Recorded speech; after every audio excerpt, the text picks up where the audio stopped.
Bienvenue sur Astro Roche, je suis Julien Sercourt, chargé de communication sur les astéroïdes. Ce podcast est effectué en compagnie du Dr Patrick Michel, directeur de recherche au CNRS, au laboratoire Lagrange de l'Observatoire de la Côte d'Azur, Université Côte d'Azur. Patrick est également l'auteur du livre À la rencontre des astéroïdes, chez Odile Jacob. Ce podcast est dédié aux astéroïdes, à leur importance scientifique et aux moyens de se protéger du risque d'impact, autrement appelé la défense planétaire. Nous poursuivons notre série de podcasts, toujours en compagnie du Dr Patrick Michel, avec pour thème du jour les risques d'impact d'astéroïdes géocroiseurs. Patrick, vous êtes un spécialiste mondialement reconnu des impacts, n'est-ce pas ? Oui, alors effectivement, ça fait depuis un certain temps que je travaille sur ces problèmes-là. Et en fait, dans ce podcast, j'aimerais clarifier ce problème de risque d'impact d'astéroïdes, parce que on a parfois des alertes. On nous dit qu'un astéroïde survole la Terre, va frôler la Terre, etc. Et je voudrais quand même clarifier de quoi on parle quand on parle de risque d'impact d'astéroïdes. Alors en fait, d'abord, il faut savoir que c'est très difficile à évaluer depuis la Terre en regardant les traces laissées par les impacts sur Terre, parce que les cratères produits par les impacts s'effacent au cours du temps du fait que sur Terre, on a du vent, on a des phénomènes d'érosion qui effacent les cratères, et puis on a quand même 2/3 de la Terre qui est couverte d'océans. Et donc ce n'est pas le cas de la Lune ou de Mars, par exemple. Alors voilà, alors Mars un petit peu, mais la Lune, par contre, elle a gardé toute la mémoire des impacts passés depuis les 4 derniers milliards d'années, puisque elle n'a pas tous les phénomènes que subissent la Terre, et en particulier, elle n'a pas d'atmosphère, donc en plus, tout tombe sur la Lune et laisse des traces. Ah oui, car effectivement, Mars a eu une atmosphère. Mars a eu une histoire un petit peu comme la Terre il y a 3 milliards d'années, avec de l'eau à la surface, etc. Donc, on a affaire à une surface qui est plus jeune. Donc, grâce à la Lune, en fait, on a pu constater que le taux d'impact dans le système solaire interne est resté en moyenne constant durant les 4 derniers milliards d'années, avec des fréquences d'impact qui dépendent de la taille de l'objet. Et en l'occurrence, donc, la population des géocroiseurs, qui est une population d'astéroïdes dont la majorité viennent de la ceinture entre Mars et Jupiter, par des phénomènes dont on pourra reparler dans un autre podcast, eh bien, on commence à connaître son nombre en fonction de la taille. Alors, on a à peu près, si on prend les seuils de taille à partir duquel on commence à s'en préoccuper, donc si on va aux grandes tailles, un objet de 10 km de diamètre, qui est la taille de l'objet qui a tapé il y a 65 millions d'années dans le golfe du Mexique et a produit ce qu'on appelle le cratère du Chicxulub, qui fait 180 km de diamètre mais qui est enfoui. Le fameux impact qui a carrément mis fin à la vie des dinosaures. Hein. Voilà, et bien en fait, des objets comme ça tapent en moyenne tous les 100 millions d'années. On les connaît tous parce qu'ils sont suffisamment gros pour qu'on puisse les avoir tous découverts et tous observés. On les suit et aucun ne nous menace pour les prochains siècles au minimum, voire les prochains millions d'années. Pour ceux que l'on connaît. Non, on les connaît tous. Pour ceux de 10 km, on les connaît tous. D'accord, donc absolument aucun objet donc de 10 km ne nous menace. Voilà, et ne se cache à nous dans la population des géocroiseurs. Quand on descend maintenant à une taille de l'ordre de 1 km, qui est le seuil de catastrophe à l'échelle du globe, donc 10 km, on dit, sont les extincteurs d'espèces, parce que c'est vraiment, peu importe où ils tombent, les effets sont majeurs. Une grande partie de la poussière éjectée lors de la cratérisation va recouvrir l'atmosphère du globe, empêchant la photosynthèse, etc. Donc c'est ça le problème, et ce qui fait qu'on éteint une grande partie des espèces. Quand on descend en taille, 1 km, c'est le seuil de catastrophe à l'échelle du globe, en moyenne. C'est-à-dire que peu importe où il tombe, il y aura des répercussions à l'échelle du globe terrestre, et le cratère fera entre 10 et 20 km de diamètre. Donc pour un objet de 1 km, les fréquences d'impact sont en moyenne tous les 500 000 ans. Donc on voit aussi quand même que ce sont des fréquences relativement faibles. Et on les connaît aussi quasiment tous, puisque la NASA avait demandé, enfin le Congrès américain avait demandé à la NASA de répertorier tous les objets plus grands que 1 km potentiellement dangereux en 10 ans. C'était en 1998. Alors ça a pris un peu plus de temps que prévu. Il y a eu aussi une contribution des amateurs pour le suivi de ces objets, et puis des Européens, bien sûr, pour la découverte. Mais il y a quand même 2 grands télescopes qui dominent la découverte de ces objets, qui sont le Catalina Sky Survey en Arizona et le Pan-STARRS à Hawaï. Et grâce à eux, eh bien, on a pu compléter l'inventaire des 1000 objets à peu près plus grands que 1 km de diamètre qui croisent la trajectoire de la Terre. Et encore une fois, pour cela, on n'a absolument aucun risque identifié pour au moins le prochain siècle, qui est l'échelle de temps des prédictions de nos calculs, puisqu'après, les erreurs s'accumulent trop vite, d'où l'importance de les suivre. Donc, encore une fois, c'est très rassurant. Voilà, c'est rassurant, parce que les fréquences d'impact sont de l'ordre de tous les 500 000 ans. Tous ceux qu'on connaît ne nous menacent pas. On peut les suivre et prédire quand est-ce qu'ils pourraient rentrer en collision avec la Terre sur le long terme. Donc, pour les 1 km, on est aussi tranquille.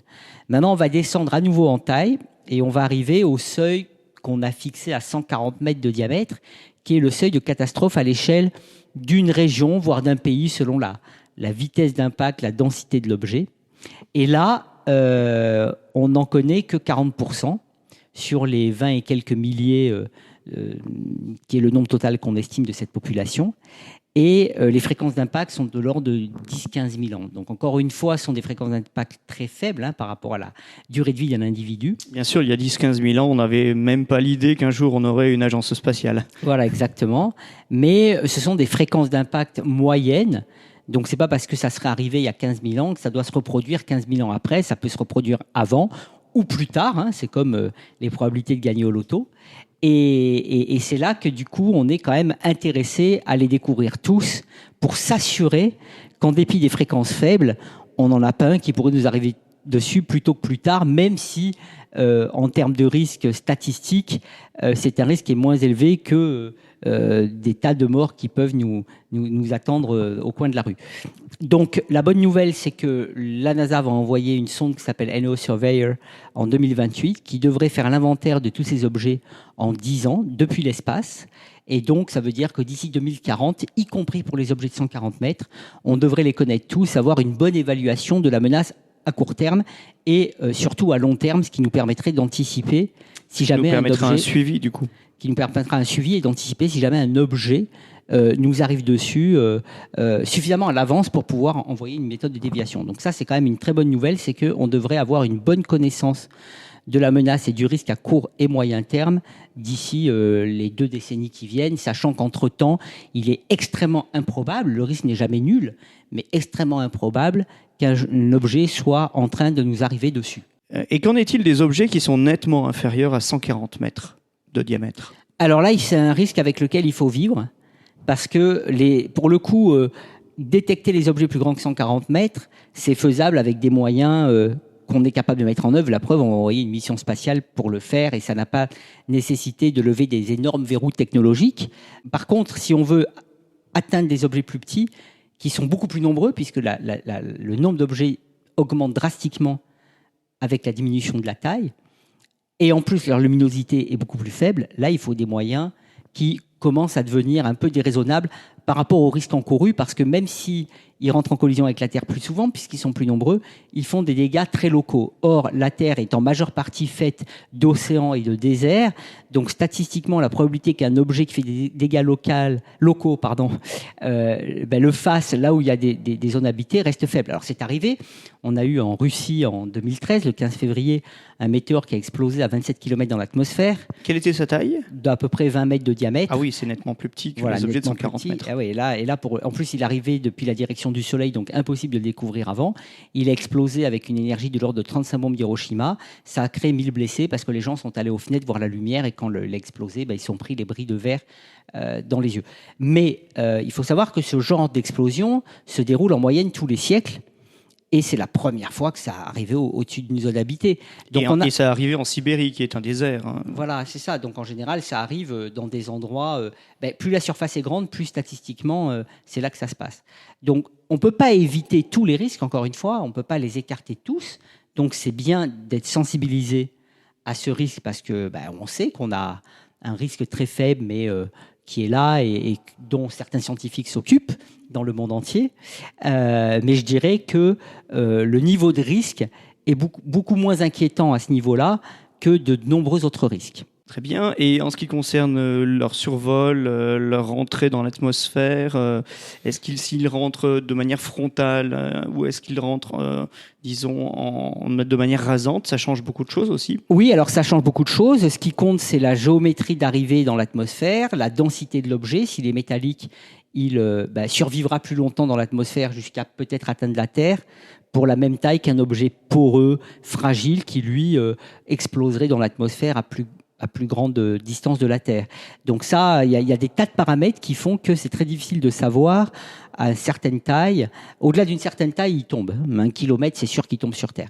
Mais sur des tailles de la centaine de mètres, ça devient critique de savoir quelle est sa densité, quelles sont ses propriétés physiques, parce que c'est elles qui vont guider le niveau de dégâts possible. Je voudrais parler des survols, parce que, en particulier en période d'été, quand les journalistes ont peut-être moins de choses à raconter, eh bien, on a parfois des alertes, des journaux qui d'un coup s'excitent parce qu'il y a un objet qui survole la Terre et qui parle même de frôler la Terre. C'est arrivé il y a 2 ans, en août 2022, je crois qu'il y en a eu plein, et d'ailleurs, j'ai eu des personnes qui m'ont contacté pour savoir s'il n'y avait pas un risque augmenté. Enfin bref, ça effrayait les gens. Alors même que là, on parle d'objets qui n'entrent même pas dans l'atmosphère. Absolument. Et du coup, ça crée un vrai problème parce qu'on crée des craintes qui n'ont pas lieu d'être. Clairement. Et en particulier, quand on dit qu'un astéroïde frôle la Terre, c'est déjà faux parce que moi, si j'ai quelque chose qui me frôle, je le ressens. Or, la Terre, quand un astéroïde passe à la distance Terre-Lune et même à la distance inférieure à la distance Terre-Lune, la Terre ne ressent rien.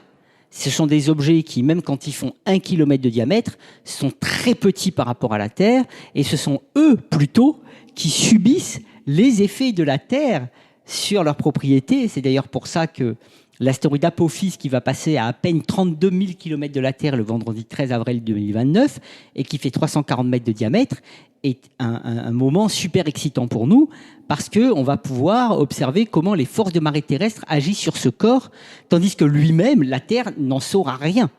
Donc c'est très important de le savoir, parce que grâce au fait qu'on est mieux organisé pour détecter ces objets, et qu'on cherche à les recenser tous au-delà d'un seuil de 140 mètres, évidemment, on en découvre plus. Évidemment, du coup, on s'aperçoit plus fréquemment qu'un objet va passer près de la Terre. Et c'est très bien, c'est une bonne nouvelle parce qu'on peut faire de meilleures observations. Mais du coup, ça alerte les journalistes qui donnent l'impression qu'on a une augmentation du passage de ces objets près de la Terre. Non, on a une augmentation de l'observation du passage. C'est un petit peu comme si j'étais une autruche qui a la tête dans le sable et qui a 2 autoroutes autour d'elle. Ils sont toujours là. Et le jour où elle lève la tête du sable, elle s'aperçoit qu'il y a 2 autoroutes. Mais en fait, ils ont toujours été là. Oui. Donc là, c'est simplement le fait qu'on est plus à même de détecter ces objets en amont, de savoir qu'ils vont nous survoler. C'est une très bonne nouvelle, ça nous permet de faire plus de science. Mais il ne faut pas s'affoler pour autant. Le risque n'augmente pas. On a une population qui est en nombre constant en moyenne, on les suit, on sait que les objets de 1 km, on les connaît. Quand ils nous survolent de très près, eh bien c'est super, on l'annonce parce que ça nous permet de faire plus de science, mais il n'y a pas plus de risque du fait qu'il y a des annonces de survol, et c'est au contraire une opportunité scientifique. Donc voilà, en gros, ça veut dire que le risque d'impact d'astéroïdes, c'est un risque à très faible probabilité, mais à haute conséquence quand il arrive. C'est pour ça que c'est important de s'en occuper.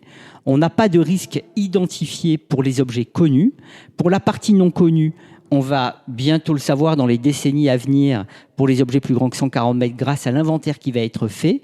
Et étant donné leur fréquence d'impact qui reste faible, il n'y a pas de grande raison de s'inquiéter d'un impact d'objets qu'on ne connaît pas de ces tailles-là. Ça devrait arriver sur des temps plus long que notre propre durée de vie, mais comme on ne sait jamais, en dépit du fait que le risque est inférieur à celui de se prendre un accident en voiture, eh bien, mais vu les conséquences, on s'active à les recenser, et on parlera dans d'autres podcasts de tous les autres aspects de cette thématique qu'on appelle la défense planétaire, qui consiste à s'assurer qu'on a un plan robuste pour faire face à ce risque, dont on sait que, de façon certaine pour le coup, il se concrétisera sur le long terme. Et le long terme peut être des siècles, voire des milliers d'années, on n'en sait rien.